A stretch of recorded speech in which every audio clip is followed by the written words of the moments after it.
Ku danna subscribe kana ku danna ƙararrawar sanarwa domin samun sababbin shirye-shiryenmu cikin sauƙi.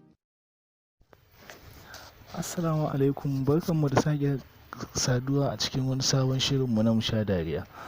A yau muna ɗauke da wani labari ne na wasu ma'aurata. Wato wannan labari dai mun masa suna da mata da miji. Wani mutum ne ga gundarin shirin. Wani mutum ne da shi da wata mata suka haɗu a group chat.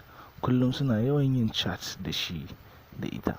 Suka saba sosai har yayi adin ɗinta, suka ɗauki watanni suna chat har suka fara soyayya, suka shaƙu sosai, shaƙuwar da ba za su iya taɓa rabuwa da juna ba. Wata rana ya ce yana so su haɗu da ita ma ta masa kwatancen unguwarsu, amma ta ce mishi su haɗu a wani layi da ke bayansu domin iyayenta ba sa son su ganta da wani namiji.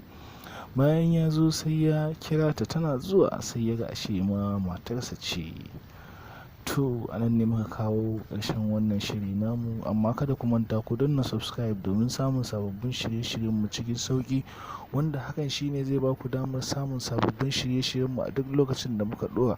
Sannan kuma muna buƙatar mu ji ra'ayoyinku a ƙasan ta hanyar yin comment da amsarka, domin hakan shine zai ba mu ƙwarin gwiwar ci gaba da ɗora muku sababbin shirye-shiryenmu da kuma daɗaɗɗen labaran da za su sanya ku cikin farin ciki a wannan lokaci da muka kasance muna fuskantar ƙalubale a duniya.